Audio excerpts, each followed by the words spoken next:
chers parents et bienvenue sur la page Allo Pédiatre. Alors nous avons parlé des différents types de pleurs de bébé. Aujourd'hui je vais vous parler de que faut-il faire quand bébé pleure. Voilà un grand sujet qui intéressera beaucoup les mamans parce qu'elles ne veulent pas que leur bébé pleure. Or il faut que leur bébé pleure. Si leur bébé ne pleure pas, elles ne sauront jamais ce qu'il a. Un bébé trop calme, ce n'est pas un enfant normal. Un bébé doit se manifester. Et comme il ne sait pas parler, il rit, c'est vrai, il rit.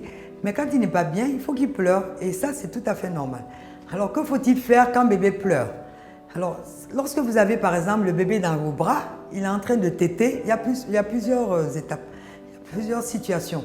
Le bébé est en train de téter tranquillement, il s'arrête et il se met à pleurer, il crie. Qu'est-ce qui se passe? Sûrement qu'il a avalé trop d'air, il y a un rot qui veut sortir et qui lui fait mal.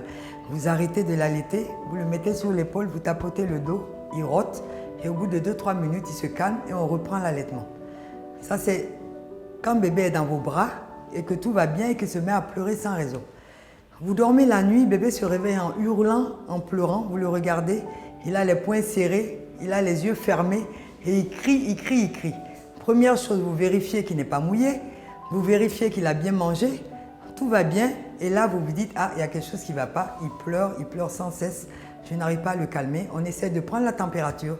S'il a de la fièvre, vous pouvez quand même lui donner un peu de paracétamol en attendant le lendemain pour venir voir le médecin. Ça aussi, c'est une situation qui se présente souvent. Le soir, bébé pleure, comme on dit, les pleurs de décharge. À partir de 18 h, entre un mois, entre 3 semaines et 3 mois, bébé se met à pleurer, on ne comprend pas pourquoi. On est perdu, on ne sait pas quoi faire. Il y a une vieille technique, je ne sais pas si vous avez remarqué chez les Asiatiques, ils aiment emmailloter les bébés. Les emmailloter, serrer les bras le long du corps. Ils sont serrés, bien serrés dans la couverture. Et quand le bébé pleure comme ça, qu'on arrive à bien l'emmailloter, c'est comme si on le ramenait un peu dans son cadre de vie, comme s'il était dans le ventre de sa maman. Donc il est emmailloté, bien serré, vous le prenez dans vos bras et vous faites un chut en le balançant un peu. Et ça aussi, c'est une très bonne technique pour les calmer. Mais ce n'est pas facile de les emmailloter. Il y a toute une technique que vous pouvez voir peut-être sur Internet. Mais quand le bébé pleure et qu'on ne sait pas vraiment quoi faire, on l'emmaillote bien et on le prend dans les bras, on le balance et il va se calmer petit à petit. C'est vrai qu'il y a des récalcitrants qui ne veulent rien entendre. On peut des fois leur donner un bain tiède, ça peut les calmer aussi. On peut les mettre dans un siège et les balancer. Lorsqu'on balance un peu les bébés, je ne dis pas les secouer, parce qu'il ne faut surtout pas s'énerver quand bébé pleure et prendre et le secouer.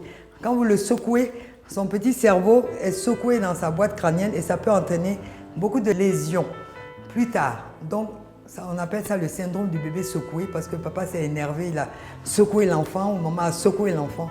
Ça, c'est des choses vraiment à proscrire complètement. Essayez de trouver des techniques beaucoup plus douces. Bébé pleure parce qu'il a besoin de vous, tout simplement.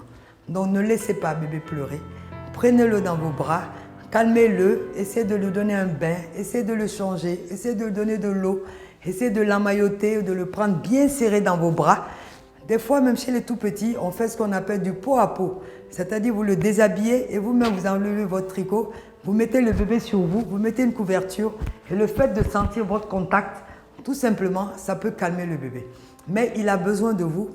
Quand il pleure, c'est qu'il a besoin de vous. Maintenant, quand il pleure parce qu'il est malade, l'enfant n'a pas bien mangé, l'enfant a vomi, l'enfant fait de la fièvre, il refuse de se calmer, il refuse de prendre son biberon, il refuse de téter, bébé est malade.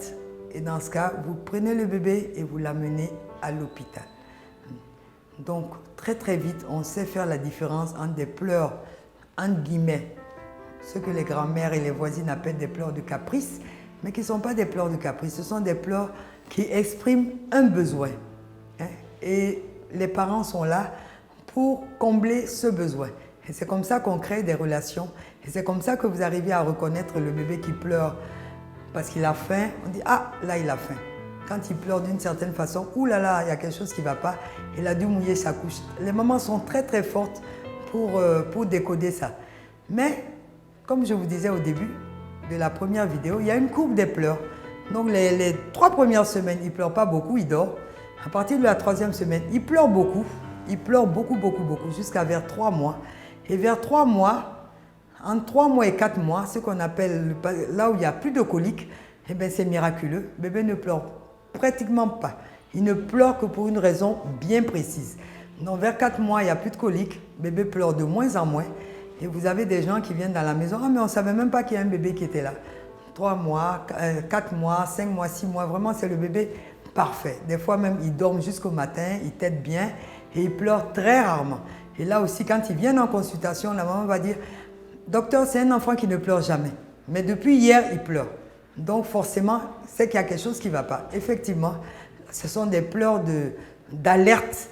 Des pleurs d'alerte. Sinon, un bébé qui a bien mangé, qui a déjà bien grossi, qui a bien dormi, il pleure de moins en moins. Donc, les mamans, de grâce, ne laissez pas votre bébé pleurer. 1. 2. Ne mettez pas en doute vos capacités à gérer votre bébé quand il pleure. Ayez confiance en vous-même. Ne stressez pas parce que le bébé sent votre stress et il va pleurer encore plus. Gardez votre calme et quand vous n'en pouvez plus du tout, appelez au secours, appelez quelqu'un pour prendre le relais et ne vous hasardez pas à avoir des gestes brusques tels que secouer le bébé ou bien le laisser pleurer pendant des heures et des heures. Ce n'est pas gentil. Vous appelez au secours et quelqu'un vient, soit le papa, soit la mamie. Et comme ça, vous-même, vous décompressez, vous déstressez. Mais dites-vous bien que c'est un passage obligé, c'est un passage obligatoire. Bébé pleure, bébé doit pleurer parce que c'est comme ça qu'il manifeste sa présence. Je vous remercie de nous avoir suivis. J'attends des questions sur ces pleurs. Je pense qu'il y en aura beaucoup parce que c'est l'une des grandes causes de consultation des mamans, surtout avec les bébés avant 4 mois. Mon bébé pleure trop. Voilà, bébé ne pleure pas trop et maman est là pour s'occuper de bébé. Je vous remercie d'avoir suivi cette thématique sur les pleurs de bébé. J'attends vos questions, donc likez, partagez et surtout abonnez-vous. À très bientôt pour une nouvelle thématique.